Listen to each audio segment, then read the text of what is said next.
আসসালামু আলাইকুম। সবাই কেমন আছেন? আশা করি ইনশাল্লাহ সবাই ভালো আছেন। আজকে আপনাকে দেখাবো সৌদি আরবে একদম পল্লী অঞ্চলে মানে কীরকম বাড়িঘর এবং এতে যাতায়াত ব্যবস্থা কেমন। মানে একদম পল্লী গ্রাম অঞ্চলে বাংলাদেশে যেরকমের তার ভিন্ন সৌদি আরবে। কারণ আপনার বাংলাদেশে তো গ্রাম অঞ্চলে একটার পর একটা বাড়ি থাকে, কিন্তু সৌদি আরবে বাড়িগুলো সম্পূর্ণ ডিফারেন্স। তো আজকে আপনাদের দেখাবো যে সৌদি আরবের গ্রাম অঞ্চলে বাড়িগুলো কেমন এবং যাতায়াত ব্যবস্থা কেমন। তো আজকে আসছি হলো মানে এই যে ঘরটা দেখতেছেন, এটা একটা সৌদির মানে গ্রামের একদম প্রত্যন্ত অঞ্চলের একটা ঘর। এই ঘরের এই সাইডে যে মাটিগুলো আছে, মাটিগুলা এক্সকাভেটর দিয়ে সমান করার জন্য আসছি, এই যে কাজ করতেছে। তো এখন দেখাবো যে আসলেই সৌদি আরবের মানে বাড়িঘরগুলো কেমন।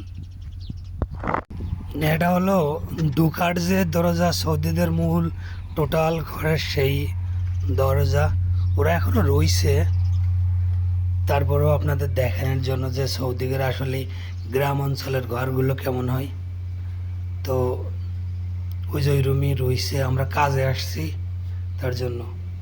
এই যে ফ্রিজ, আর এইটা ওরা এই জায়গায় বসে খায়। এটা অপরিষ্কার, মূল কথা ওরা একদমই অপরিষ্কার।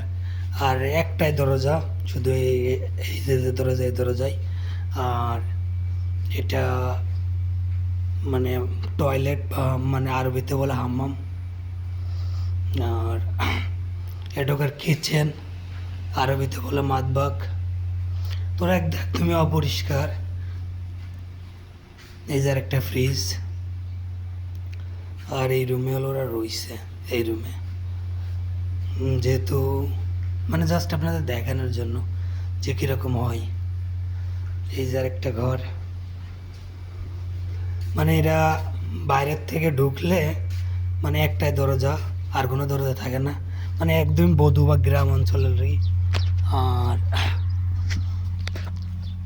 আপনার এই যে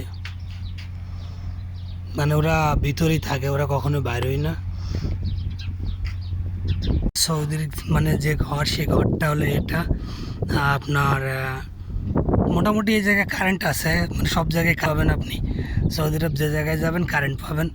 এই যে ঘর, আর দেখেন যে সব পাশে পাহাড়। এই যে পাহাড়, পাহাড়ের মাঝখানে একদম আমরা মানে সৌদি আরবের ভাষায় বধূ বলে, সেই বধূদের মানে বাড়ি। মানে বাংলাদেশে যেরকম একদম গরিব মানে সেরকমের মানে আপনার ঘর বাড়ি। এই যে ঘর মানে আপনার মানে আমাদের বাংলাদেশের তো আছে, মানে ঘরের বারান্দা আছে প্লাস বেলকনি আছে। মানে এদের বেলকনি বা বারান্দা কোনো কিছু থাকে না, মানে জাস্ট যা কিছু সব ভিতরেই মানে সেটেল করা, বাইরে কোনো কিছু থাকে না। কারণ এই জায়গায় সৌদি আরবের সবচেয়ে বড় সমস্যা হলো পানির সমস্যা।